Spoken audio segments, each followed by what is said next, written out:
Carol Burnett made the world laugh for more than a decade. But there was one moment, one scene she never laughed about again. It aired in 1977, and it changed everything. The audience saw a character crying. What they didn't see was Carol breaking. Behind the scenes, she had begged the network to let her pull it. She said it went too far, that it wasn't comedy, that it wasn't a performance. But CBS aired it anyway, and for the next 47 years, Carol Burnett refused to watch it. Not once. She never named the man who pushed her too far, but everyone on set remembers the way she walked off that stage and didn't look back. And what she just revealed about that day, that scene, and the man she never forgave, has left fans stunned. In the public eye, Carol Burnett was the queen of comedy. A red-haired whirlwind of energy, grace, and wild improvisation. She didn't just perform, she connected.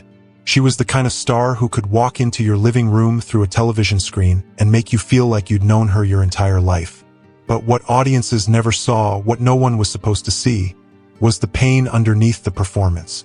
Carol's life didn't begin in laughter. She was born in 1933, in San Antonio, Texas, to parents who were already slipping into addiction. Her father was kind-hearted but unreliable. Her mother, beautiful and distant, was consumed by alcohol and resentment. The home was filled with broken promises and empty bottles. When her parents' marriage collapsed, so did the illusion of safety. Carol was just a child when she was handed off to her maternal grandmother, Mabel White.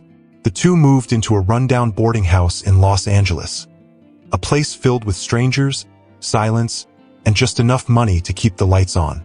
They shared a single room. No heat, no toilet paper, barely enough food to get through the week. But Mabel gave Carol something she'd never had before: unconditional love. She wasn't perfect, but she showed up. She cheered Carol on. She made her feel like someone worth rooting for. And somehow, even in that threadbare room, Carol began to dream. She didn't have toys, so she invented a twin sister named Karen. Confident, poised, and charming. Carol would run up the fire escape, change clothes, and reappear as Karen, fooling neighbors into thinking she was real. It wasn't a prank, it was survival. An early escape into performance that taught her two things. One, adults desperately wanted to believe in magic. And two, she could give it to them. Saturday matinees became her refuge. For 25 cents, she and Mabel could lose themselves in the world of Cary Grant and Bette Davis. The theaters were warm. There was laughter. On screen, people kissed and danced and made eye contact. It was everything real life wasn't. And when the credits rolled, she'd steal toilet paper from the bathroom so they could make it through the week. That's the kind of childhood Carol Burnett carried with her. Not just poverty, but the kind of poverty that trains you to hide your feelings, put on a smile, and make sure no one knows how scared you really are. So when she found the stage, she didn't just play a character. She became one. At UCLA, she discovered theater by accident. She took an acting class to fill a requirement, and found herself electrified. She wasn't shy. She wasn't broke. She wasn't afraid. She was funny and powerful. And when a mysterious benefactor gave her $1,000 to pursue her dream in New York, with only one condition, that she never reveal his name, Carol packed her bags, left behind everything she knew, and walked into the unknown with nothing but talent, timing, and the ability to keep a secret. That secret keeping, it would become second nature, especially when it came to the pain she didn't want anyone to see. And in 1977, that pain came roaring back. Not in her personal life, not behind closed doors, but in front of millions of people on camera. And the man who helped bring it out of her was someone she once trusted. It was supposed to be just another sketch, another night of rehearsals, another taping, another laugh from the audience.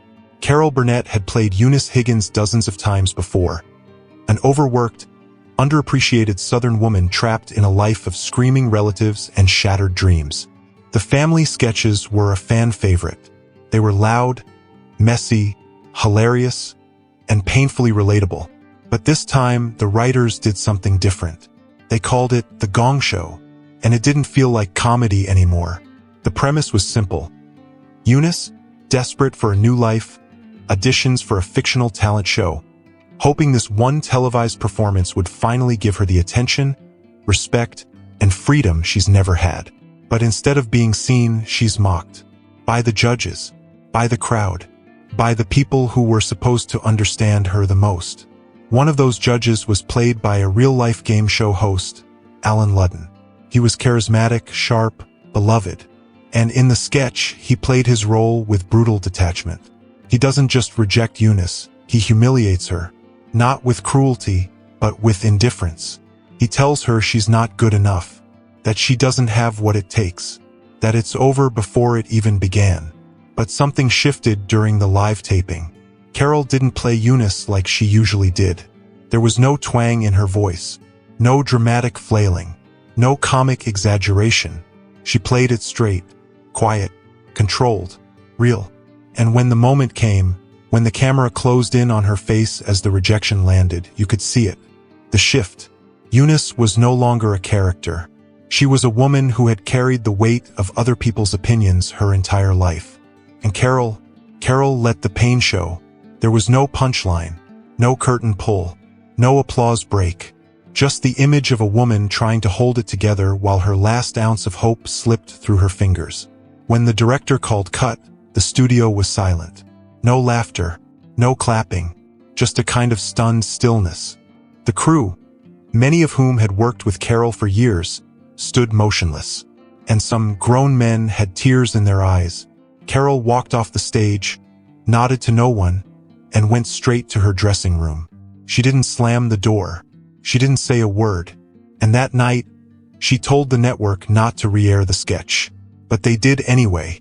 What viewers didn't know, what the network never revealed, was that Carol Burnett wasn't just delivering a performance that night.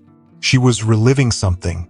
That scene, that brutal rejection, that subtle mockery, that quiet breakdown, it wasn't just Eunice.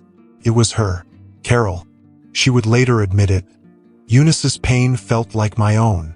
And she meant it, because Carol Burnett knew exactly what it was like to be dismissed, to be told she wasn't enough, to have a dream so big it scared people, and to be mocked for daring to believe in it.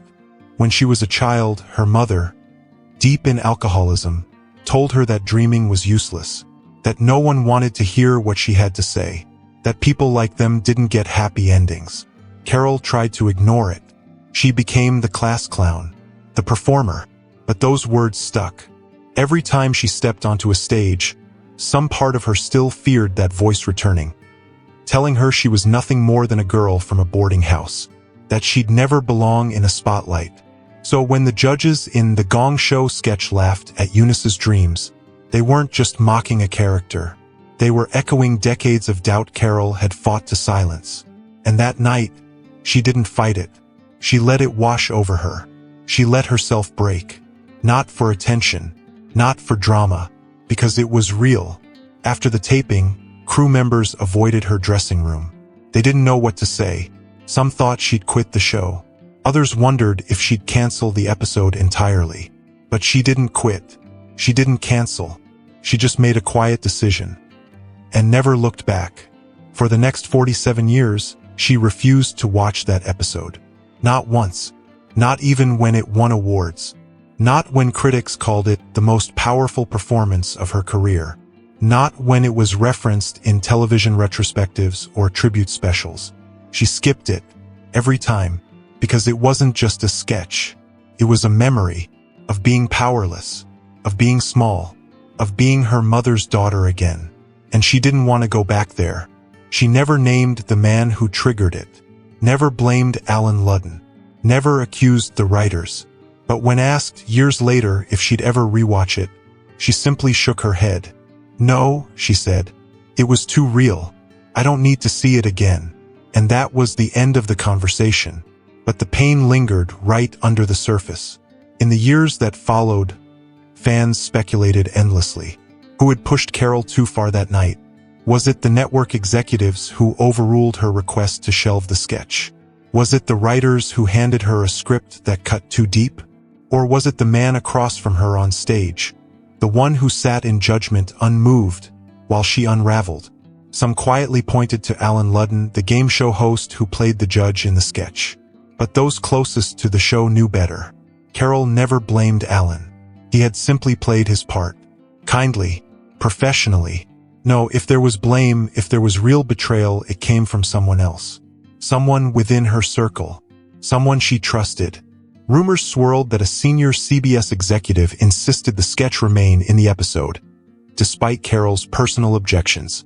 She had reportedly gone to the network after the taping and asked them to pull it. She told them it wasn't funny, that it would confuse audiences, that it wasn't what her show stood for. She said plainly, "We're here to help people forget their pain, not remind them of it." But the executive didn't listen. He told her the sketch was too good to waste. He reminded her of the ratings, the sponsors, the Emmy voters, and he aired it anyway.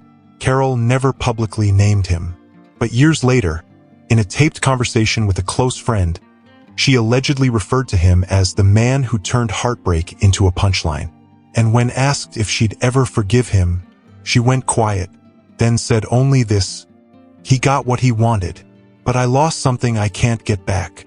That single line, that quiet bitterness, told the story. This wasn't about a scene. It was about control. About being pushed past a boundary she had spent a lifetime building. About being told, again, that her pain was good for business. And it changed her. After that sketch aired, something inside Carol shifted. She still performed, still joked, still danced across the stage. But she never exposed herself like that again. Not to the audience. And definitely not to the network. From that point on, every sketch was carefully reviewed. Every script filtered through one quiet question. Is this going to break me? Because once was enough. And the man who ignored her voice that day, the one she never named, would be the reason she stopped trusting anyone with her real emotions on camera ever again. In the decades that followed, Carol Burnett continued to shine on stage and screen. She won more awards, wrote best-selling memoirs.